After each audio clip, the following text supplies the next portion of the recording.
Well, howdy. Let's see if this works. My other SD card seems to have died. Anyway, every now and then you want to go out and just do a little bit of target shooting. You don't want to take along your hand cannon. You just want some little plinker to use. And that's where these come in. This is my collection of small 22 automatic plinking pistols as such. This one is a Ruger original. This is not what would normally be called a Mark I. A Mark I is basically a Ruger original. But this was what Bill Ruger first came up with when he started the company. He developed this, by the way, based on the Japanese Nambu. But in some people's minds, this magazine reminds them a whole lot of the Luger, the Luger. There's a Luger magazine.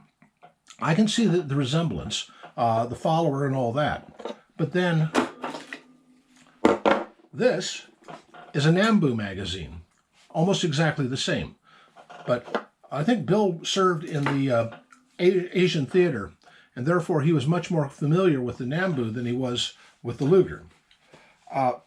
This, on the other hand, is a High Standard. A High Standard is an American-made pistol. The High Standard Company, I think they started in the 1920s and 30s. And basically, they were in Connecticut, and the Connecticut Valley is a place where a lot of gun makers used to be located. And High Standard was basically a parts maker for all of the other gun makers around there. They were manufacturing all of the things like Sears and hammers and magazines and stuff. Well, one day they thought they'd get their hands in, and they made this. Now, this is the actual Target version of this. This is called the, what is the model name on it? I can't remember. Ooh, it's bloody heavy. It's called a Model HD Military. And as you see, it has the similar magazine to it. And that seems to be the standard idea for magazines for 22. Let me give you an example. I don't have the pistol, but I do have a magazine for it. That's a magazine for a Colt Woodsman. And yeah, as you can see, it looks just like like this one. Well, sort of. It looks similar, quite similar. But that's for a Colt Woodsman. And anyway, all of these are just target pistols. This one in particular, I got this from my maternal grandfather. And as you see, it's got a bull barrel and a hammer. The High Standard Company made these as hammer-fired and what do they call it? Striker-fired, yeah. This is a striker-fired one. And Bill came up with this idea of taking all the parts that you really needed to have milled or machined, and instead of doing that, he started out with an investment cast. That's basically lost wax casting. And then build sheet metal parts for the rest of it. And to this day, most Ruger pistols are made that way. Heck, even their rifles. I have a Mini 14, and it's basically the same thing. Investment cast and sheet metal. And this is the standard old school, run it through mills or shapers, and then the lathe, and make each part that you need on a long assembly line and put them together. This one's probably from the 1930s.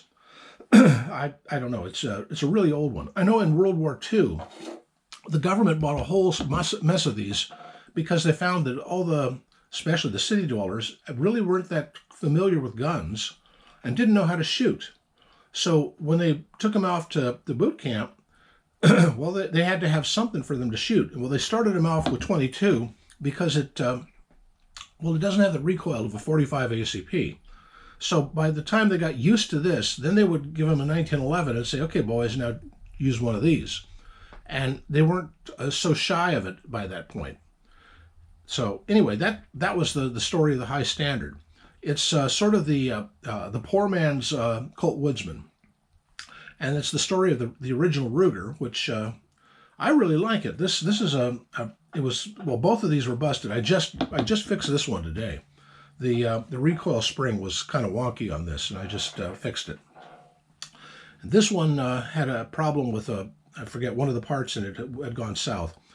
I got a part actually for a Mark I and discovered it's slightly different, and from it built the part that this needed to work by taking apart the old part and that part and taking the pieces that work together and putting together something that worked. I hate doing that, but, you know, it's got to be done occasionally. Anyway, just another look at my collections.